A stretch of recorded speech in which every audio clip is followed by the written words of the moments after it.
Okay, now we're on to block pulled by a block. So we'll check out this problem. Will the blocks move? So this is a battle, and the battle's occurring between the friction on the 4, and that's compared to the weight of the hang block. The weight of the hang block is 29.4. So that's what's trying to move this system, is 29.4. In order to figure out what's resisting the movement, we're going to need to find out what the weight of 4 is. So 4 times 9.8 is 39.2. That's the weight. Force of normal then would be 39.2. Will the blocks move is a static comparison. So we want to use FFS first. So we use the equation µs times force of normal. Put in our µs. µs would be 0.6. Force of normal 39.2. And we can calculate what that would be. So we take 0.6 times 39.2 and we get 23.5. 23.52 is static. So we can say, alright, this is what's trying to make it move, this is what's trying to stop it. 29.4 would be greater than 23.52. So will the blocks move? Yes. Why? Because FMG of the 3, which would be 29.4, is greater than FFS of the 4, which is 23.52. So that's the first part. We go on to the second part here.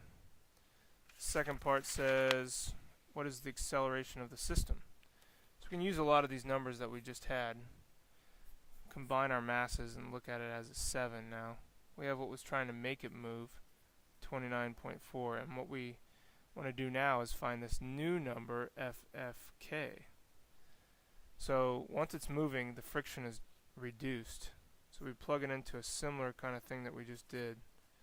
We want to use 0.3, which means the friction will be half as much as before.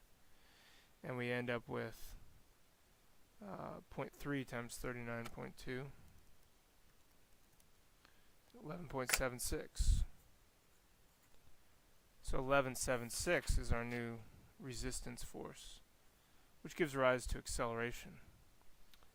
So we would say sum of forces, 29.4 minus 11.76 equals 7 times A. We want to solve for A.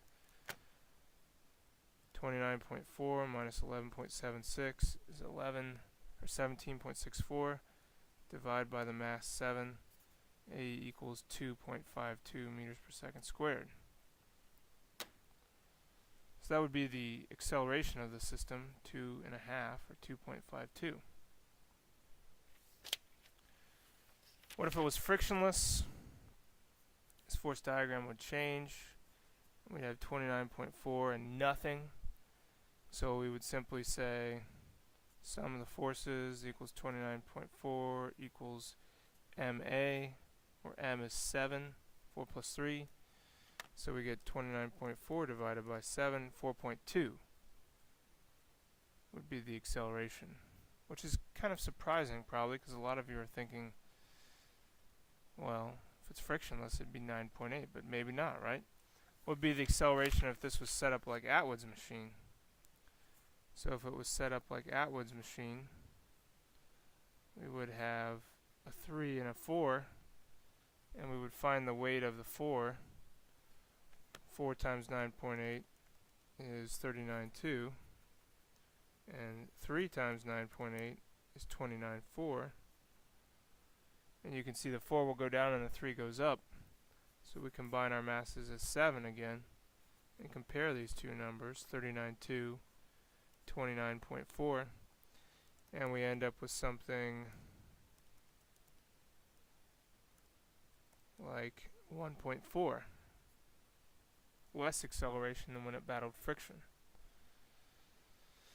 How fast and how far do the blocks go in the first?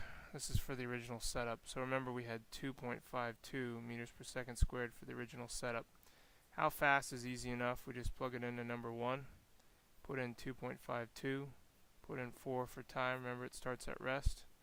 So we're going to say 4 times 2.52, and we get 1008 for the velocity. And then we're going to do the same thing for distance. Plug it into number 3 though. And remember, it started at rest. So all it really matters is the 1/2 AT squared. So we have 1/2 2.52 times 4 squared, or 16. So we take